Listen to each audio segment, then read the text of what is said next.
Hello and welcome to the PCM Tech Help Show. I'm your host, Craig Chamberlain. And I think almost a week ago, somebody had asked me what my top 5 games were for PC. Well, I sat down and I started to think, what are my top 5 games for PC? I've been playing PC games since I was like 10. So I go back quite a ways as far as gaming is concerned. And this was a very tough list for me to make, and I can't really put them in order of this is my favorite and this one isn't my favorite. And to be honest with you, I ended up with 10 of them.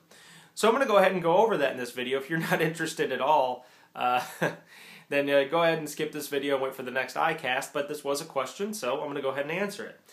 So the first one I'm going to talk about is Baldurs Gate. I don't know if you guys have heard of Baldurs Gate. I've always been an RPG gamer. It was created by a company named BioWare, and they were in cahoots at that time with, I know it. What's the name of that company? With the dragon on the cover, Wizards of the Coast. And they teamed up and they did this game, and it was one of the coolest, most phenomenal games that had ever been released. Now, EA is actually going to be releasing Baldurs Gate Plus, which is kind of cool. I'm really excited about that. But it's a hardcore RPG game, you know. It's top-down view, all the intricacies, dice roll type. It's the nerdy stuff. It's there. Yeah, that was me. That was when I was 12. That game consumed so many hours of my life. Of course, it's the Baldurs Gate series I'm talking about, not just 1 and 2, and all the expansions were awesome as well, but I didn't want to break them down in that context. The second one was, and this is more like favorite games of all time, that's what I'm going to say, because I can't really play this one anymore, but EverQuest. EverQuest had come out for, I don't know, when I was 12 or 13 or 14 as well. And this game was crazy. It was the first MMO. I mean, not the first MMO. MUDs had been around for a long time. But it was the first visual, and I had dial-up internet. The first visual immersive MMO where I could actually play with other people online. Horrendously addicting. Still one of my favorite experiences growing up. I absolutely loved it. And the people that I met on there were awesome. Everybody was geeky, and it was so hard that none of your casual gamers would play it like they do now. Like, there's a lot of, regular casual gamers on MMOs now. So it was a really tight-knit community, and it was really awesome. It was an awesome experience. The third one I would have to go with is Half-Life CounterStrike. Who didn't play this game when if they're my age, you played this game religiously. If you're not even my age, I'm 28, but if you're not even my age, you probably played this game religiously. I mean, this game was pretty much the epitome of new experiences with first-person shooters all around, Half-Life and Counter-Strike. I'm putting the combo together because Counter-Strike was built off the Half-Life engine. Man, this first-person shooter is still one of the best out there as far as adrenaline rush intensity is concerned, and it's still awesome if you're considering getting one. It's so cheap now. It's definitely worth going out and get. Check out Steam. Steam will have it. My most recent one was Max Payne 3, okay? I always loved the Max Payne series, so the whole Max Payne series is in this. The first one was incredible. The second one was great, but it was short. The third one was absolutely phenomenal. Rockstar revitalized this series. If you were even remotely interested in Max Payne, check out Max Payne 3. It's one of the coolest experiences I've had playing a PC game in a long time. This just came out this year. So there are still some great developers out there, Rockstar being one of the greatest developers that's still out there. But check out Max Payne 3. I love that one. And just the visuals, the story. The stories are incredible. I just love story-driven games. Starcraft, of course. If you didn't play Starcraft, then you kind of lived under a rock if you were around about 10 years ago. This includes Starcraft 2, which is also absolutely incredible. It's pretty much the same game with a big, awesome storyline, great visual effects, and the whole enhanced map thing. I mean, there's tons of advantages to the newer one. But the StarCraft games in general burnt hundreds of hours of my time. So, yeah, I'm sure they did you too. Another more recent one would be Dragon Age Origins. You'll notice that a number of games on my list are from BioWare. Now, unfortunately, I do have an article on my website from Ryan Keyworth that BioWare has kind of officially died. EA kind of killed them. But Dragon Age Origins was an amazing game. Loved it. Awesome story-driven, great characters, great everything. So this one was definitely worth checking out if you haven't. Also, it was the first one to introduce real in-depth character dynamics between a group and yourself. Now, I'm a big nerd when it comes to gaming. I love that kind of stuff. I love the real in-depth detail. And that kind of pushes me into another BioWare game, which ends up being Mass Effect. Now, unfortunately, I think the franchise kind of murdered itself with 3, But the first two games are some of the most amazing games I've ever played because they introduced that character dynamic as well. That was in Dragon Age Origins, but they also implemented this whole brand new 80s-esque sci-fi universe, which had never really been done in an RPG ever before. And so, not only that, but they drew in, even more so than Baldur's Gate, the cinematic world. And they made it into a movie. You're like playing the main character in the plot of a movie, but you're evolving the story yourself. Now, unfortunately, like I said, Mass Effect 3 I think it ends on a disappointing note. That's a huge debate amongst gamers.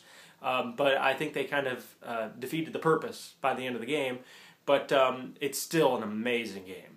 You will love the first two. Even if you don't go play the third, you'll still love the third one. It's just the ending people don't really care about. But it's an amazing experience. Now we're at KOTOR, Star Wars Knights of the Old Republic. First ever story written by a decent story writing company. Guess what? BioWare. And they wrote Star Wars Knights of the Old Republic. One of the coolest stories ever written for Star Wars and in the Star Wars genre. And unfortunately, I don't understand how the movies aren't done as well as these games. Because the stories are so awesome in these games that it's like, who are they having write the movies? You know, it's like I guess they don't trust that their viewers will appreciate an in-depth story like gamers do. I don't know where that gets lost in translation.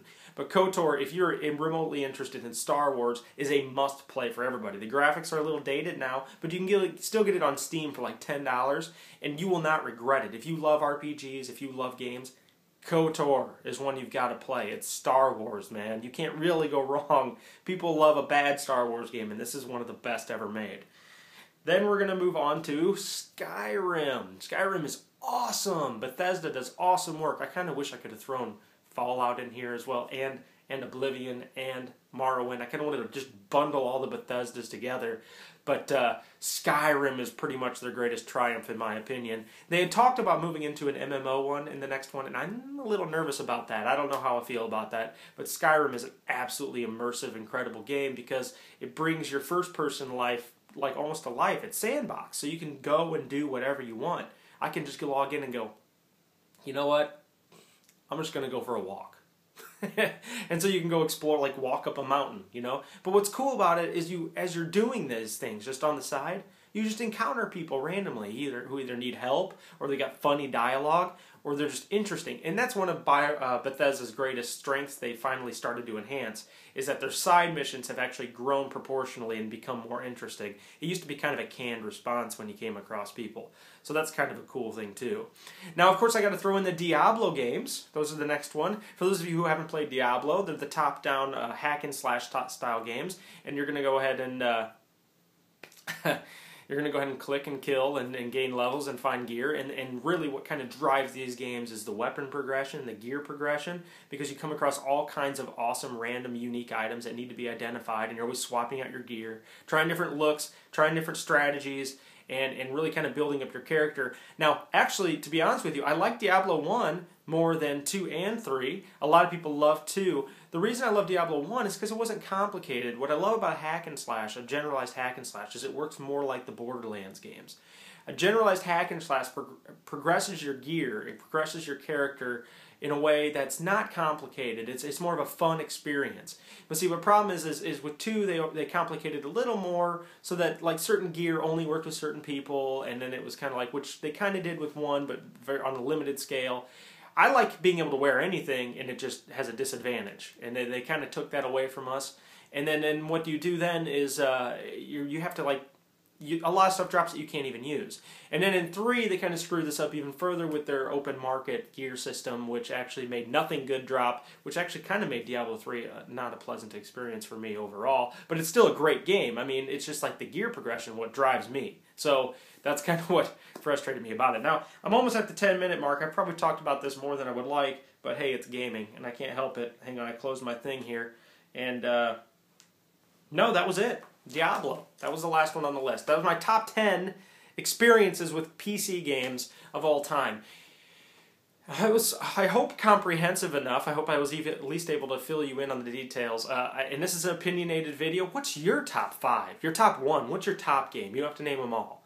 But what are your top games of all time? What brings back that memory of like, man, I wish I could go back to those days. And these games do it to me all the time.